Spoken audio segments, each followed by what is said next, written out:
UPSC prelims 2025 के अंदर इस बार हिस्ट्री से आपके 16 क्वेश्चन पूछे गए थे और जो एनसीईआरटी थी वो सबसे मोस्ट इंपॉर्टेंट सोर्स थी। इस बार 3 एनसीईआरटी प्रारंभिक भारत का परिचय रामचंद्र शर्मा की ओल्ड एनसीईआरटी और मध्यकालीन और आधुनिक भारत, ये तीनों एनसीईआरटी इतनी मोस्ट इंपॉर्टेंट है आपके एग्जाम के लिए कि इस बार मैं आपको डायरेक्ट क्वेश्चन दिखाने वाला हूँ। आप क्लास तक आप वीडियो को एंड तक देखना, आपको पता चल जाएगा कि एनसीईआरटी से डायरेक्ट सीधे सवाल कैसे पूछे जाते हैं। इससे पहले मैंने जो जियोग्राफी की एनसीईआरटी है उसके दिखाए थे कि डायरेक्ट कैसे एनसीईआरटी से क्वेश्चन पूछे जाते हैं। और इस बार एंशिएंट हिस्ट्री से सबसे ज्यादा क्वेश्चन पूछे गए थे। प्रारंभिक भारत का परिचय एनसीईआरटी है, यहाँ से लगभग 5 क्वेश्चन आपके एनसीईआरटी से है और एक क्वेश्चन आपकी मध्यकालीन और एक आधुनिक भारत से। इसका मतलब आपके 7 क्वेश्चन यानी 14 अंक का काम आपकी इन एनसीईआरटी से है। और चौथा सोर्स जो हम हिस्ट्री में पढ़ते हैं वो है हमारी स्पेक्ट्रम की बुक राजीव वैरियर की, वो ही पढ़ते हैं लगभग मॉडर्न हिस्ट्री के लिए। और साथ में ये एनसीईआरटी और एक आर्ट एंड कल्चर की जो फाइन आर्ट की एनसीईआरटी 11th क्लास की वो पढ़ते हैं। तो ये सोर्स है हमारा, यानी इसमें एनसीईआरटी है हमारी 4 तो और एक हमारी स्पेक्ट्रम की बुक है जो हम मॉडर्न हिस्ट्री मेंस के लिए भी साथ में पढ़ते हैं। और इस बार सबसे ज्यादा आपके एशियंट से और फिर मेडिवल से थे, आर्ट एंड कल्चर से इस बार एक क्वेश्चन था, जैसे जैनिज्म और बुद्धिज्म से क्वेश्चन आते हैं, इस बार नहीं था। और मॉडर्न हिस्ट्री से इस बार 8 क्वेश्चन थे। तो हम एक एक क्वेश्चन को देखते हैं कि कैसे क्वेश्चन रिपीट हुए और कहाँ से एनसीईआरटी से पूछे गए। मैं आपको साथ में जो एनसीईआरटी के पेज मैंने साथ में लिए कि इस पेज से आपका पूछा गया, तो आपको पता चलेगा कि हाँ ये सोर्स से आपके क्वेश्चन बनते हैं।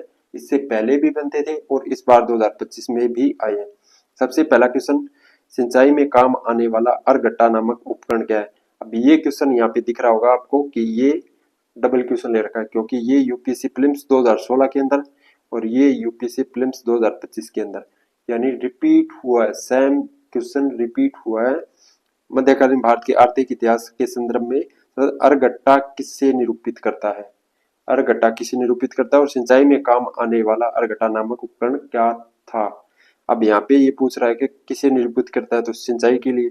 अब यहाँ पे पूछ रहा है कि अरगट्टा नामक उपकरण क्या था, तो इसका आंसर बी होगा। और ये रिपीट हुआ क्वेश्चन 2016 में हुआ था और अब 2025 में।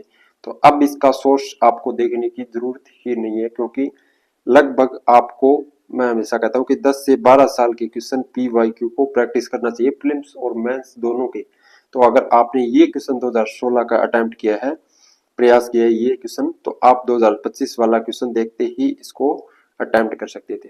ये होता है repeat question, repeat statement, repeat topic का आपका बेनिफिट कि आपको एग्जाम के अंदर 10 सेकंड लगेंगे और आपके 2 मार्क्स आपके फ्री के मिल जाएंगे।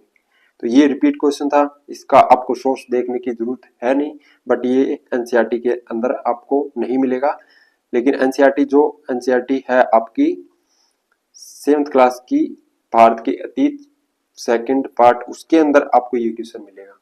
हम जो ओल्ड एनसीईआरटी अभी देख रहे थे उसके अंदर नहीं मिलेगा, जो न्यू एनसीईआरटी है उसके अंदर आपको ये एनसीईआरटी के अंदर मिलेगा, बट जो न्यू एनसीईआरटी है उसके अंदर आपको मिलेगा। तो ये आपका क्वेश्चन रिपीट हुआ है। नेक्स्ट क्वेश्चन, चीनी तीर्थयात्री फान इनमें से किसके शासनकाल में भारत में यात्रा की थी। यानी यहाँ पे जो दे रखे है वो है गुप्त साम्राज्य से। और ये क्वेश्चन आपकी एनसीईआरटी जो अभी मैंने एनसीईआरटी दिखाई वो है पेज नंबर 239 पे। यहाँ पे देखिए, चंद्रगुप्त द्वितीय ने विक्रमादित्य की उपाधि धारण की। चंद्रगुप्त के समय में ही चीनी यात्री फायान भारत आया और यहाँ के लोगों के जीवन के बारे में विस्तृत विवरण लिखा था। तो चीनी तीर्थयात्री किसके, चंद्रगुप्त द्वितीय था, गुप्त साम्राज्य से, तो उसके काल में आया था। तो यहाँ पे ये एनसीईआरटी प्रारंभिक भारत का परिचय डायरेक्ट क्वेश्चन था। और ऐसा नहीं है कि अगर आप इस एनसीईआरटी को पढ़ रहे हो, इस एनसीईआरटी को पढ़ रहे हो और आपने ये लाइन नहीं पढ़ी है, और ये तो बेसिक क्वेश्चन है, वैसे भी आपने लूसेंट बुक पढ़ी होगी या अन्य कोई एनसीईआरटी पढ़ी है तो भी आप इस क्वेश्चन को अटेम्प्ट कर सकते हैं। और इस बार सबसे अच्छी बात थी कि यूपीएससी प्रीलिम्स हिस्ट्री से 16 क्वेश्चन पूछे गए, वहां से आप ये मान के चलो कि 12-13 क्वेश्चन आप आसानी से एनसीईआरटी और जो आपके रेफरेंस बुक है वहां से कर सकते थे। और ऐसा ही आपका इस बार पॉलिटी के अंदर था, 12 से 13 क्वेश्चन आप आसानी से कर सकते थे। यानी आप 40-45 अंक तक आप हिस्ट्री और पॉलिटी के अंदर लेके आ सकते थे। अगर आपको विश्वास नहीं है ऐसा, तो आप इस बार का पेपर आपने दिया होगा तो आपको पता होगा कि कितने क्वेश्चन पॉलिटी से पूछे गए और कितने हिस्ट्री से।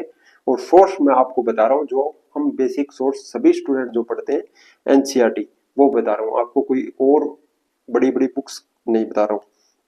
और बेनिफिट आपका ही होगा इसमें, क्योंकि एनसीईआरटी तो बेसिक होती है, पढ़नी ही होती है, लेकिन हम स्किप कर देते हैं। तो ये क्वेश्चन था सेकंड जो एनसीईआरटी से था।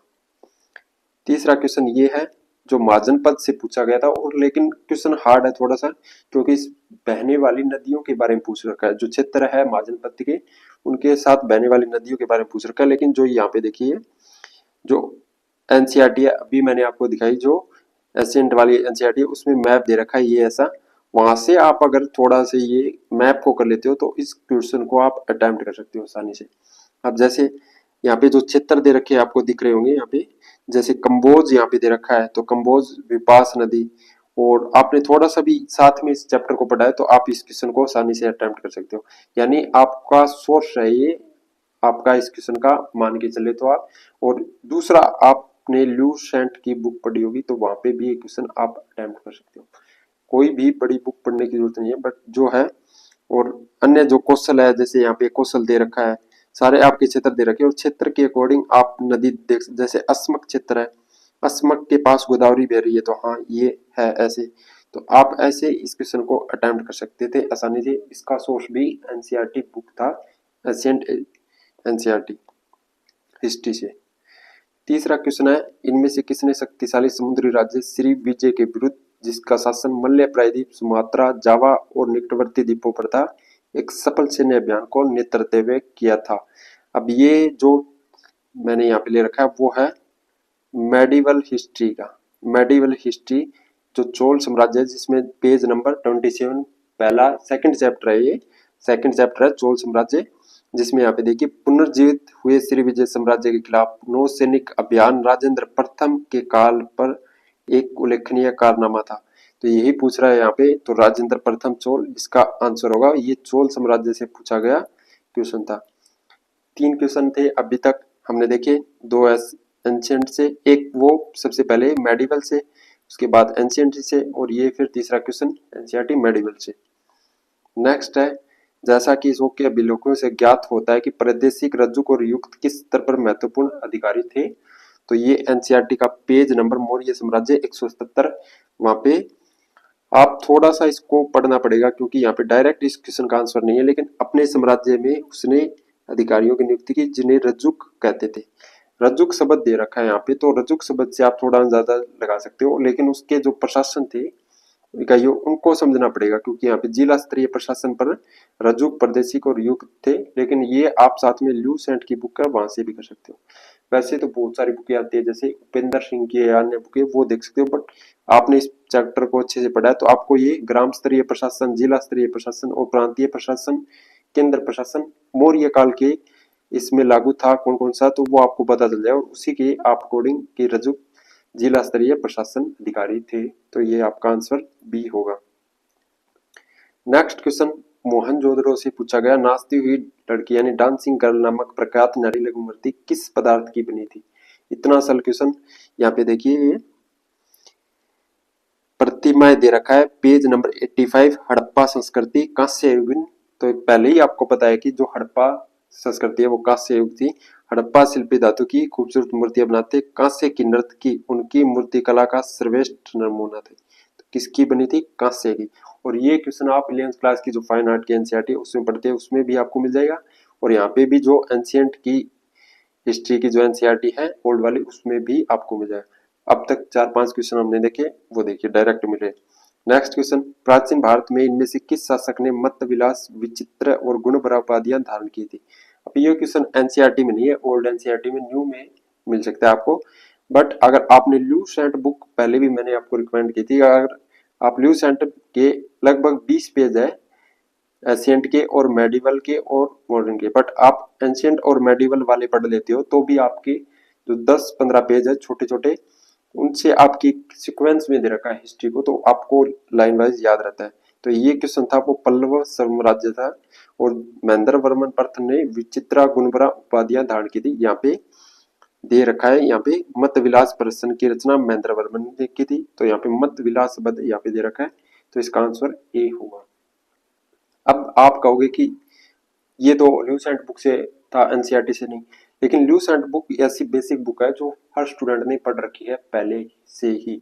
जो यूपीएससी की प्रिपरेशन आप कर रहे हो, लेकिन आपने पहले से थोड़ी बहुत ल्यूसेंट पढ़ रखी होगी, लेकिन नहीं पढ़ी है तो भी आप 20 पेज पढ़ लोगे तो उसका कुछ नहीं होगा। बड़ी बड़ी बुक्स पढ़ने से बचना है, एनसीईआरटी को रेफरेंस में पढ़ना है अच्छे से। नेक्स्ट ये क्वेश्चन, प्रथम गंधर्व महाविद्यालय जो एक संगीत प्रशिक्षण विद्यालय था विष्णु दिगंबर पुरस्कार 1901 में कहाँ स्थापित किया गया? इसका आंसर डी, जो कि आर्ट एंड कल्चर से था। और इसका कोई सोर्स नहीं है क्योंकि ये क्वेश्चन ऐसे पूछ लिया गया, लेकिन सारे क्वेश्चन अटेम्प्ट करने भी आपको जरूरी नहीं है क्योंकि हर स्टूडेंट के लिए सेम ही होता है। नेक्स्ट क्वेश्चन ये है मॉडर्न से, राजा राम मोहन राय के बारे में पूछा था और ये है आधुनिक भारत का इतिहास, एनसीईआरटी।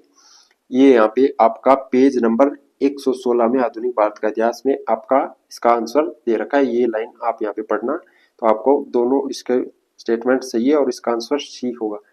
इस बार 8 क्वेश्चन पूछे थे। नेक्स्ट असहयोग कार्यक्रम के बारे में पूछा था, ये आपको एनसीईआरटी से मिल जाएगा और साथ में आपकी जो स्पेक्ट्रम बुक आप पढ़ते हो उसमें मिल जाएगा। बेसिक क्वेश्चन है असहयोग आंदोलन से, इसका आंसर सी होगा। और नेक्स्ट क्वेश्चन भी असहयोग आंदोलन से पूछ लिया, देखा आपने कि कैसे एक टॉपिक को बार बार पूछ लेता है। असहयोग आंदोलन के संबंध में पूछा था, इसके दोनों ही स्टेटमेंट सही है और ये आपको स्पेक्ट्रम की जो बुक है उसमें मिलेगा। आपको स्पेक्ट्रम की बुक और आपकी जो एनसीईआरटी है उसमें आपका बेसिक दे रखा है, बट आपका पूरा क्लियर आपका स्पेक्ट्रम बुक से होगा। नेक्स्ट क्वेश्चन, गांधी जी ने विख्यात वक्तव्य राजद्रोह मेरा धर्म हो गया कब दिया था? तो ये क्वेश्चन आप एनसीईआरटी पढ़ते हो या गांधी जी न्यूज में है वहां से, या आपने स्पेक्ट्रम बुक को पढ़ा है, तो थोड़ा बहुत समझकर आप इसका आंसर दे सकते हो। दांडी में नमक कानून का सार्वजनिक रूप से उल्लंघन करने के समय गांधी जी ने कहा था कि राजद्रोह मेरा धर्म हो गया है, तो इसका आंसर बी होगा। ये क्वेश्चन, चोरी चोरा घटना के परिणामस्वरूप बंदी बनाए गए लोगों को किसने विधिक लीगल डिफेंस प्रदान की थी? तो यहाँ पे इसका आंसर बी होगा। इसका आंसर भी आपको एनसीईआरटी या स्पेक्ट्रम में नहीं मिलेगा। इसके लिए आपको ये है कि आपने उस पार्ट को अच्छे से पढ़ा है, तो क्योंकि यहाँ पे इनको एलिमिनेट कर सकते हो आप, एम जिन्ना को, सैफुद्दीन किचली को, और आपके पास दो ऐसे ऑप्शन बचते हैं यहाँ पे कि हाँ इनमें से कोई हो सकता है, क्योंकि आप इन्हें एलिमिनेट करके हटा सकते हो, सी आर दास और मदन मोहन मालवीय, करचनकांत। तो इसका आंसर बी हो। कुछ क्वेश्चन ऐसे भी आते हैं जो आप थोड़ा सा एलिमिनेट करके भी समझ सकते हो, चाहे वो हिस्ट्री हो, चाहे साइंस एंड टेक हो, पॉलिटी हो। नेक्स्ट क्वेश्चन जो पूछा गया, पूना समझौता से गांधी जी और डॉक्टर भीमराव अम्बेडकर के बीच में, ये बेसिक क्वेश्चन आप एनसीईआरटी से कर सकते हो इसे पढ़कर अच्छे से, या स्पेक्ट्रम बुक से, तो इसका आंसर ए होगा। नेक्स्ट क्वेश्चन, इनमें से कौन आत्म सम्मान आंदोलन सेल्फ मूवमेंट का संस्थापक है? तो ये बेसिक क्वेश्चन है, पेरियर ईवी रामास्वामी नायकर। ये आप स्पेक्ट्रम से कर सकते हो।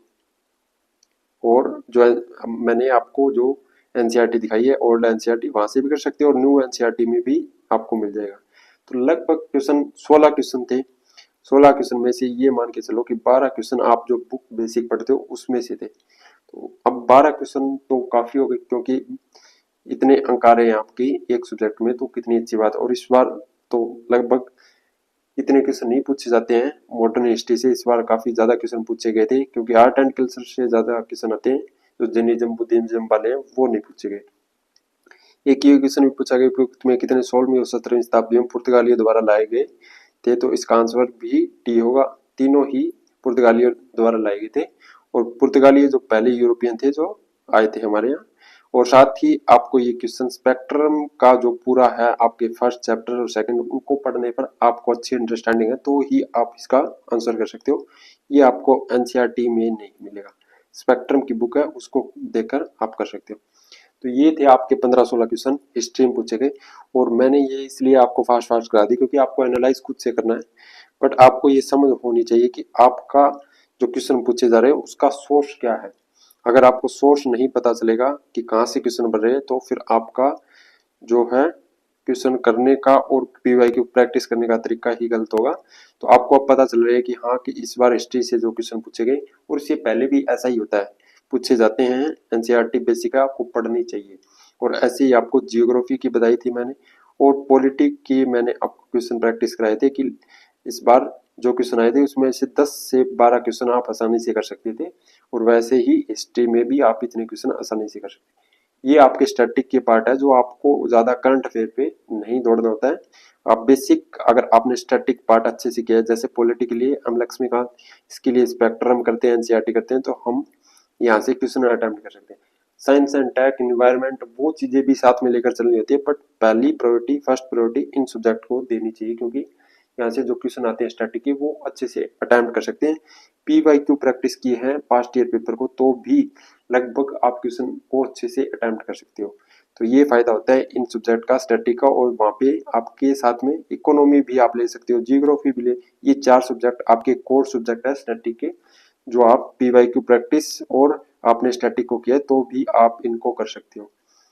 तो आप पॉलिटी वाली क्लास भी देखना से, और साथ में आपको क्वेश्चन खुद से प्रैक्टिस करने हैं। सिर्फ मैं आपको यहाँ पे दिखा रहा था, आपको एनालाइज ये करा रहा था कि क्वेश्चन कहाँ से पूछे गए, और साथ में आपके आंसर भी आपको पता चले। थैंक यू, मिलते हैं नेक्स्ट वीडियो।